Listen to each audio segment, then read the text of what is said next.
All right, good morning. So here's my practicum project that I decided to do was using Google Classroom.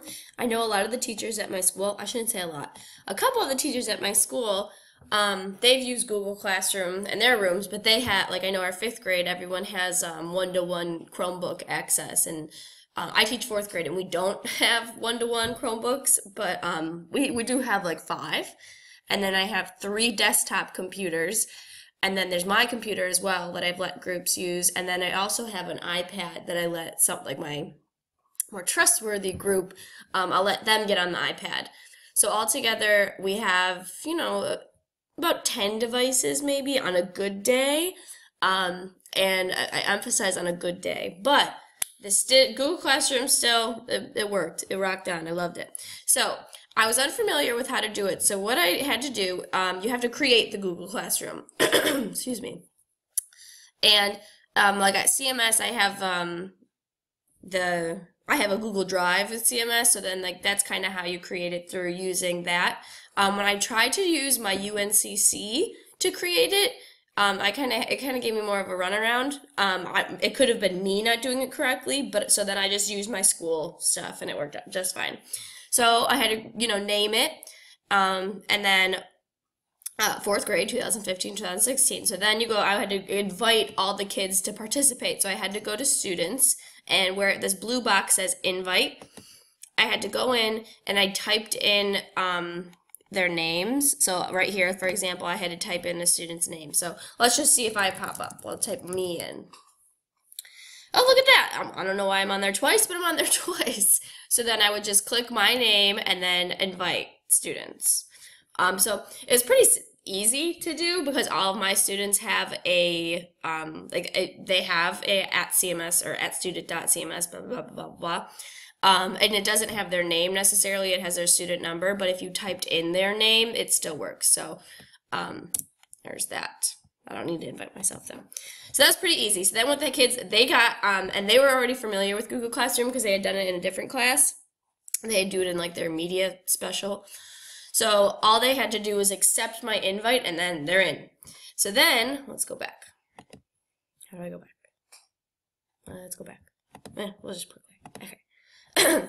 So the first thing that I had assigned them was I just wanted to make sure that they were all logged in correctly. So hopefully you successfully logged in. If you're reading this, what's your favorite color? So that was the first thing, was just the question. And the way I did that is down here, there's a little red plus sign. You click the red plus sign and then your announcement, create assignment, create a question, or reuse post. So I used create a question a lot. So that was not, excuse me. There we go. That's a question. And then add class comment, that appears on every student's. So then you would just click that and they could write whatever they wanted as far as their color went. So, and I don't want to highlight so much this part over here, how many had done it and how many had not done it. I have a few students who get pulled out of the classroom quite frequently, and they work with other support staff. So a lot of the time, if we weren't doing Google Classroom during literacy instruction and I was doing it during like literacy workshop, a lot of my students aren't in the classroom during that time. So, and it's not that they weren't given the opportunity to do it, it's just, I don't know how to say it politely, but they didn't get to it. Sometimes students, you have to remind them 7,000 times to get something done, and quite frankly, they had other work. So although this was something that they could have done, they chose not to. So I don't want you to pay so much emphasis over here to how many got it done and how many did not get things done. Also, within the first week, we practiced using text clues. So the first one here, and I tried to make them simple, they're just like the directions, part 1 and part 2. This one, the context clues, I had them all watch videos, and I thought that was awesome, but videos with 10 devices all playing at the same time got a little loud and got a little chaotic, and the video was 6 minutes long. So in retrospect, shorter videos and make sure the volume is just close enough low enough just for the students sitting close to do it. So they watched a video, and then here is a PDF. I try to put everything in a PDF form for them. So this was using context clues to define unknown words. So we didn't write on this, but they created this in their journals. So these were the clues, and then they created this little thing in their journals, and then we talked about it as a whole group at the end. That's for most of the assignments. That's how I had done it. I created them into PDF files so it would be easier for them.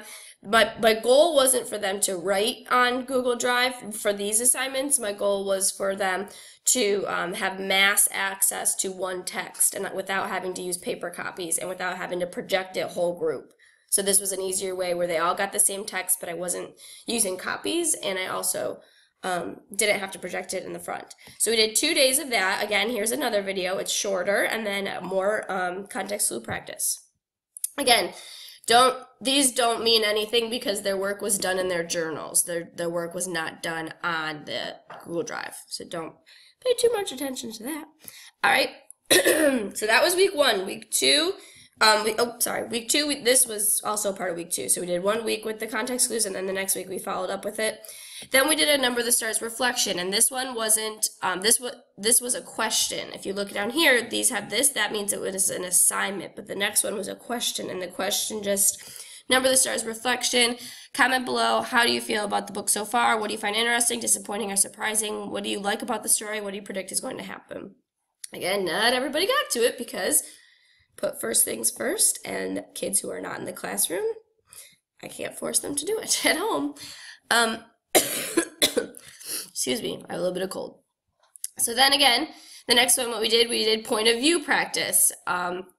There was no video for this one. I decided to do the video whole group to remind them of point of view, and then we went ahead, PDF practice. Here were the examples, and in their notebooks they had to number 1 through 5 and tell me what were the point of view. And we continue going up. Again, this was, hold on, did we do 2 point of view? Yep, we did 2 point of view practices. Another thing that we did text structure practice. So same thing, they just had to, this was mass text at one time, but they were writing their responses in their journals. I think this is when we got into week 3, was doing the text structure. Moving on here, now this is where I got a little bit advanced. I'm proud of myself for this one. So I did a Google form, and I had used questions from chapters 10 and 11, and the students had to respond. They were multiple choice and short answer. Now, the tricky part with this is I was under the assumption that their responses would show up on my Google Classroom. That was not correct. Their responses showed up on my Google Drive, but I was still able to access what they said, and that was pretty cool. And for the most part, and it puts it into little pie graphs for you to say, like, this is the percentage of how many kids answered A, this is the percentage of how many answered B, and so on and so forth. Excuse me. Moving on then into the last week, we did the Google form. Sorry, right here is the Google form. And then we also had done theme. So this is where the kids just responded right away. And I think that made them more engaged when they got to write stuff down right on the Google Drive. And we had come up with these 5 themes together, but they just had to pick which one they liked the best. Then, moving on, we did our Number the Stars final reflection, and this was also a written response on Google Drive. Just tell me what was their favorite part of the story. What was their favorite thing? 4th grade talk. What's your favorite thing? Then this was kind of my failed attempt at using the blog. I didn't know that each kid had to have access. They had to have their own email to get into this blog. So had to edit, had to kind of redo everything. So this assignment did not work as well as I had hoped. And the last thing here, this was my research assignment. And as you can see, only one student had gotten it done. I would say this was the most challenging assignment because these were just, if you can read, it says, consider these questions when doing your research. And here are some things. They were just typing this they were copy and pasting it into Google, into Google. And what the resources that they were using, it was just way too over their head and way too challenging. So that is a whole nother lesson in itself on teaching them how to do the research properly. I'm running out of time, it looks like, but I hope that this helped you a little bit. I love Google Classroom. I'm going to continue using it in my classroom. It's a great way to incorporate 21st century skills and get the kids more engaged. Okay, thanks. Bye.